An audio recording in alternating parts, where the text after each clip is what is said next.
noite. As imagens já mostram o quanto estamos encantados aqui em Portugal. Isso mesmo, a nossa equipe desembarcou nesse país que tanto tem a ver com o nosso Brasil. A nossa terra-mãe tem encantos especiais e é por isso que durante algumas semanas vamos mostrar para você Portugal com todos os seus detalhes. O nosso passeio começa na cidade do Porto, uma cidade cheia de encantos, de mistérios, de beleza que você vai desfrutar a partir de agora. Atravessa o rio. Para nós brasileiros, a nossa visita a Portugal tem um sabor todo especial.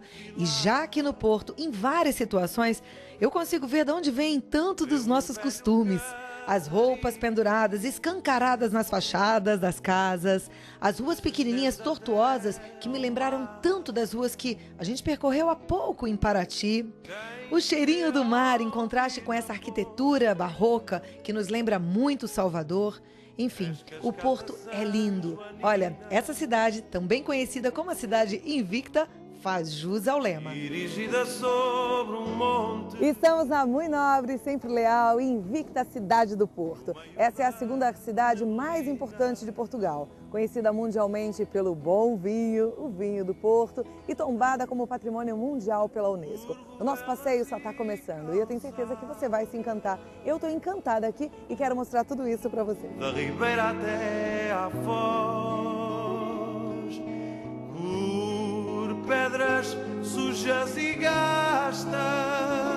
Porto é a cidade que deu origem ao nome do país, Portugal.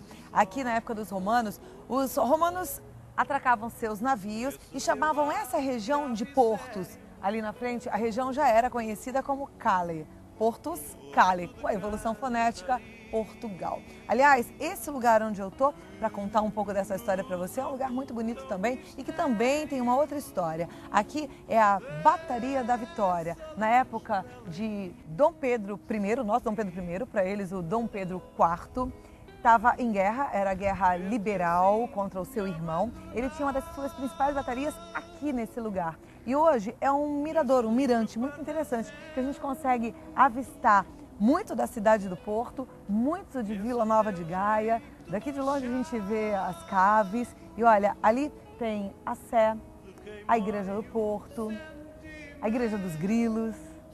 E repara ali naquela ponte, ela foi executada, concebida por um dos discípulos do Eiffel. E ela tem a mesma estrutura, muito parecida com a Torre Eiffel, que é tão famosa, que fica lá em Paris. Por pedras sujas e gastas. A cidade do Porto é ligada à Vila Nova de Gaia através da Ponte Luís I. E olha, essa é uma ponte lindíssima que vale a pena visitar. Vem e atravessa o rio.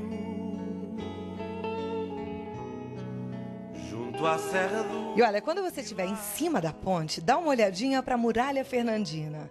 Ela é linda e foi construída para proteger o Porto na época da Reconquista. Recebeu esse nome porque foi concluída por Dom Fernando, que na época era o rei de Portugal. Isso tudo no finalzinho do século XIV. E olha, de cima a vista é muito especial. Você consegue admirar todo o centro histórico do Porto. Junto à ponte Luís I, tem um lugar tão especial, com um monte de coisas para fazer. Lojinhas para você comprar, música para você ouvir, natureza para apreciar. Ah, tem muita coisa boa. Uma das coisas que você precisa fazer quando vier à cidade do Porto é sentar num dos restaurantes no Casario da Ribeira e dar uma boa relaxada. Além de restaurantes maravilhosos, o Casario da Ribeira fica junto ao Rio Douro. E a vista aqui para Vila Nova de Gaia é fantástica. Sem contar que a gente está num pedaço maravilhoso que faz parte da zona histórica do Porto. E olha, tem uma atmosfera incrível, é única. Só sentando aqui para você entender o que eu estou falando. Vale a pena, viu? É mais do que eu imaginava. Tenho saudades de mim. No Centro Histórico do Porto, vivemos parte da nossa história e da história de Portugal, visitando monumentos, igrejas, museus e praças. O meu fado, meu fado, meu fado. Chegamos Chegamos à Praça da Liberdade, a principal praça da cidade do Porto. Essa praça tem um monumento de Dom Pedro IV, para nós brasileiros, Dom Pedro I. E lá no fundo, o edifício da Câmara Municipal, a prefeitura da cidade do Porto. Um detalhe interessante aqui na praça é que todos os edifícios têm uma cúpula muito linda. É realmente uma daquelas praças que a gente vai se deleitar, é linda demais.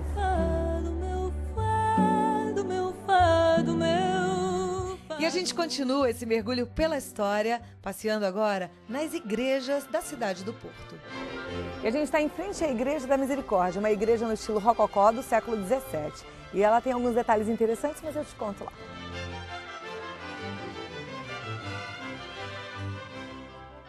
Que riqueza que é essa igreja, são muitos detalhes. A hora que eu entrei, eu me espantei, eu não esperava que fossem tantos.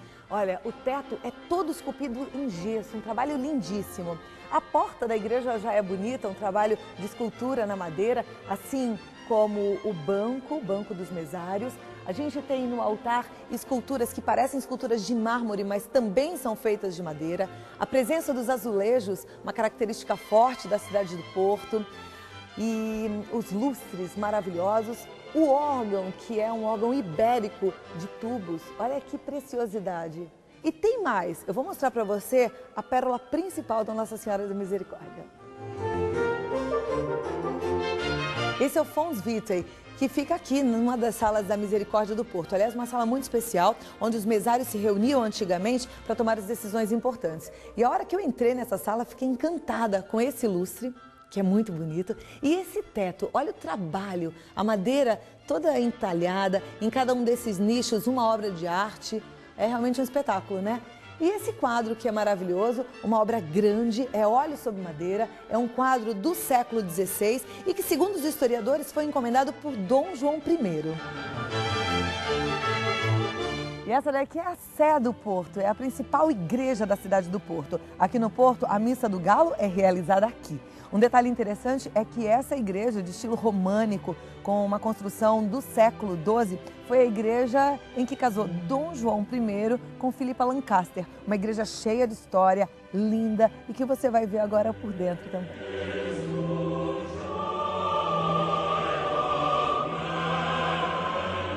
Essa é a imagem de Nossa Senhora da Vendôme, é a padroeira da cidade do Porto. Esse altar tem uma história muito interessante, ele é um sobrevivente. Esse altar é todo feito de prata e na época da invasão francesa, aqui na cidade do Porto, esse altar foi todo coberto por gesso para ficar disfarçado. Dessa forma, ele hoje está aqui preservado.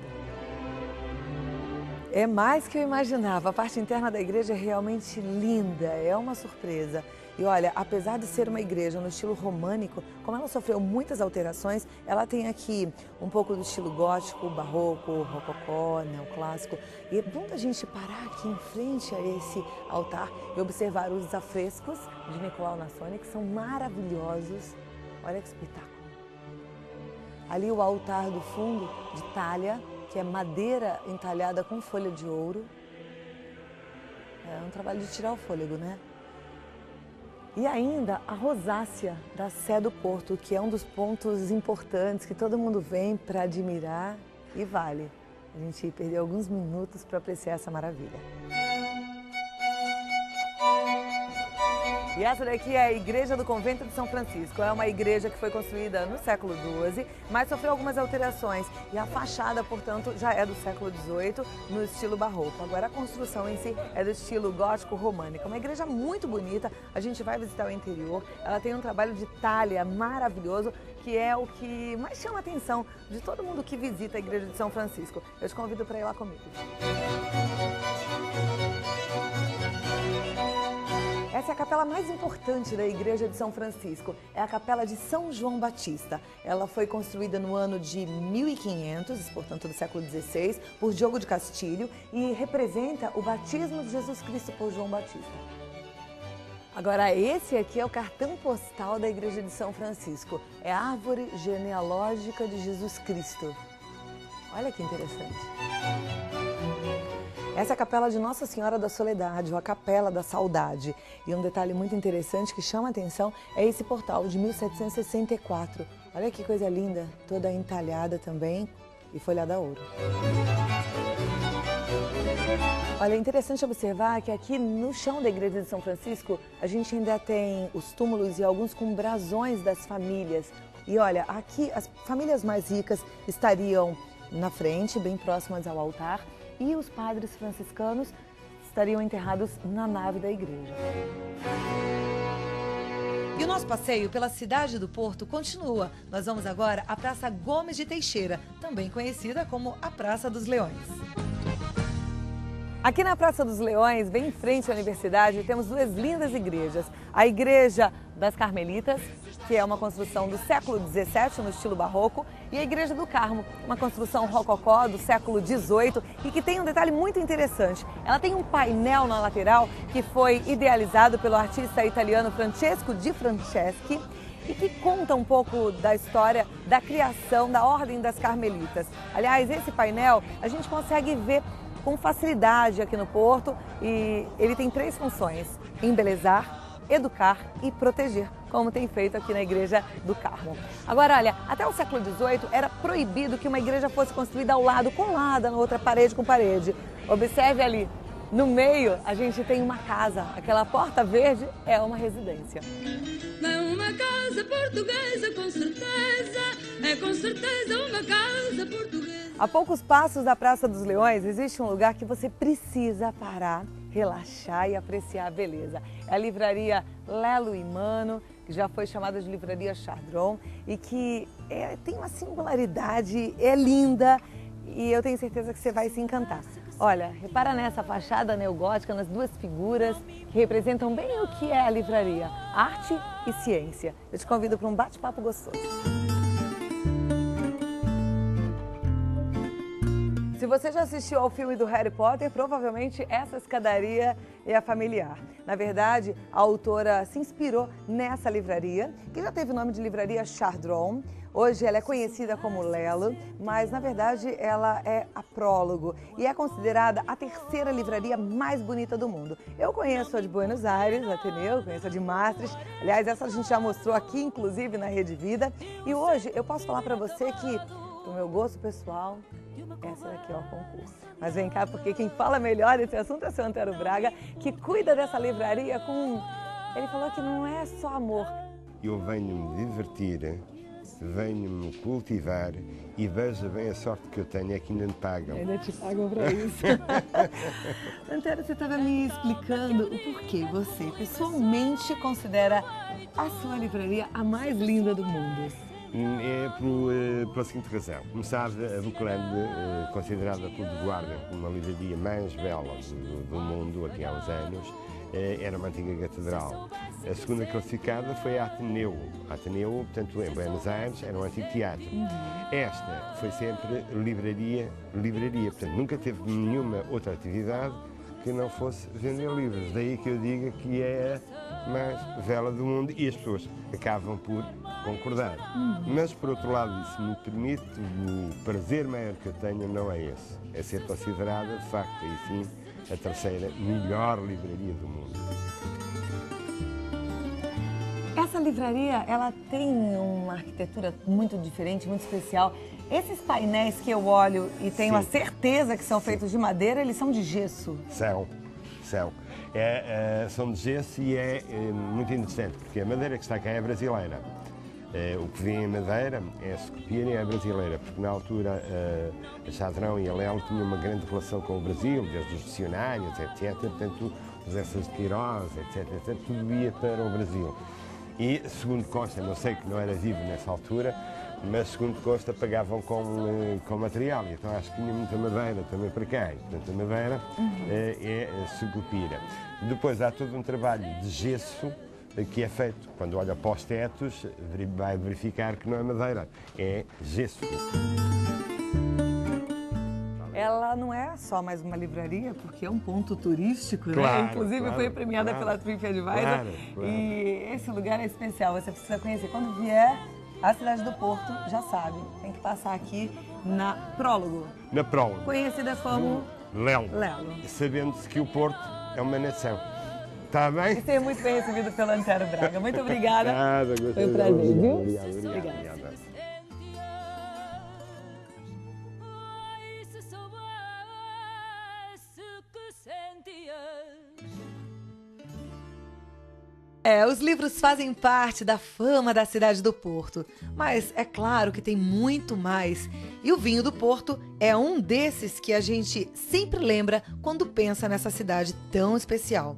E é claro que na nossa visita aqui é obrigatória uma passagem pelas caves de Vila Nova de Gaia. E a Cláudia é a nossa guia, já está de capa, chapéu, prontinha para nos explicar como é que funciona todo o processo do vinho do Porto, certo, Cláudia? Exato. Vamos entrando então por aqui, cuidado. Olha, aqui já tem um cheirinho diferente, a gente já tem uma predominância no olfato da uva, do vinho, né? Sim, porque E aqui é o que, Cláudia? Aqui é um dos armazéns que servem para o envelhecimento do vinho do Porto. Então, basicamente, o vinho do Porto é produzido na região do Douro e 2 anos após todos os processos naturais, incluindo a colheita e a fermentação, o vinho então é trazido para aqui para iniciar a sua maturação. Pois dependendo do tipo de vinho do Porto, pode evoluir mais de 10, 20, 30, 40 anos. Quanto mais velho, melhor? Isso só com os vintage.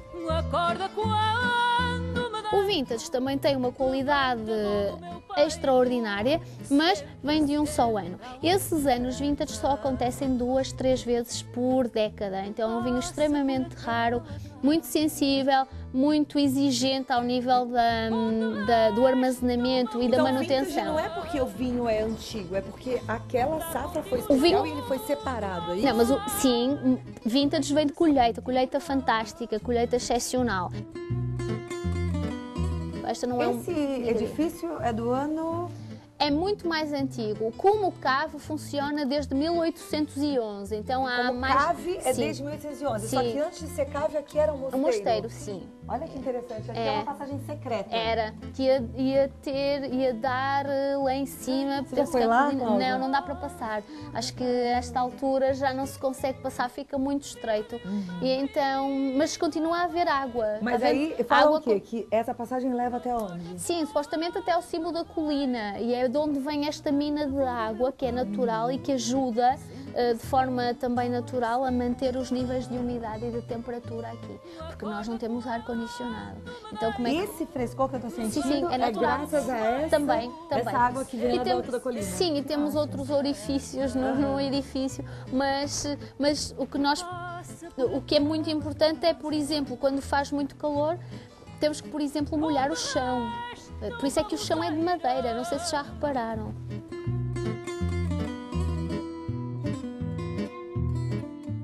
Aqui o que está acontecendo? Eles estão trabalhando e eu estou vendo aquilo que está saindo é vinho. É, tirar a limpo.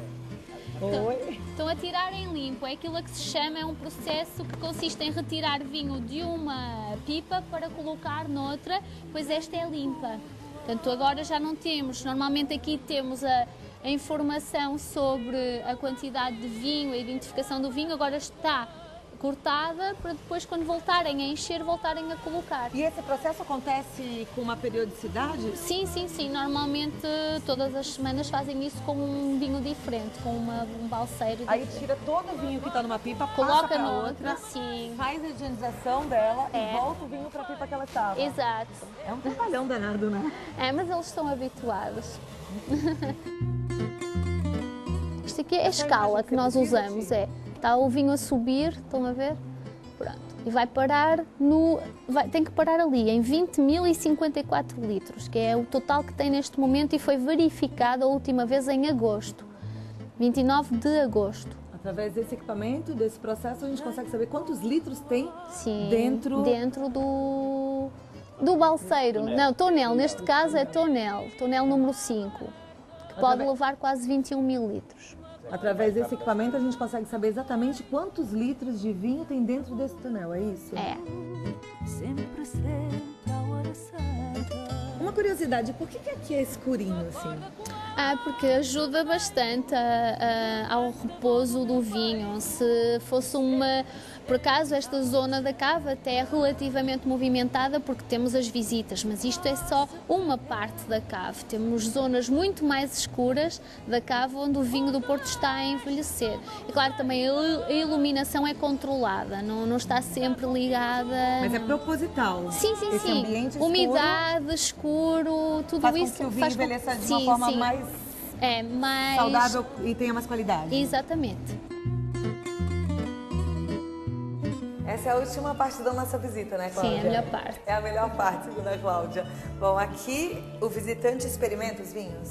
Sim, neste caso temos 3 vinhos diferentes para provarem, sendo que todos são os tais vinhos do Porto feitos a partir do lote, ou seja, a mistura de diferentes colheitas. Temos o branco, temos o tinto rubi e temos o tinto tawny, e depois de provarem vão dizer qual é o que preferem.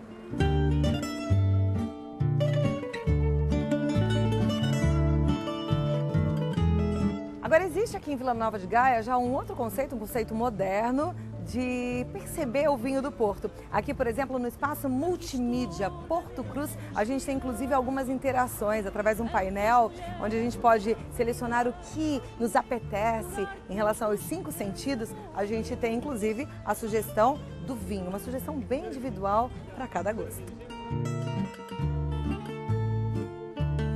A Carmen é a nossa guia aqui no Centro Multimídia e ela vai nos ajudar então a entender melhor essa sala. Nesta sala de provas fazemos a prova de 3 vinhos.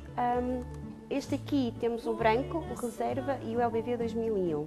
Fazemos aqui uns pequenos jogos em que as pessoas podem descobrir a cor, o cheiro e a prova. Se não desejarem provar, temos estas cuspideiras aqui, apenas para ficar com o paladar do vinho.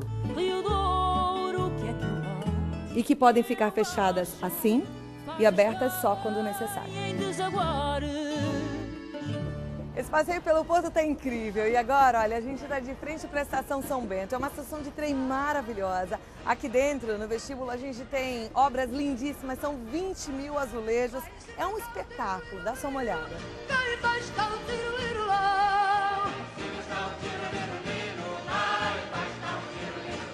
Através da Estação São Bento, é possível pegar trem para outras cidades portuguesas. Essa é uma estação que tem movimento intenso, aliás, como algumas ruas do Porto.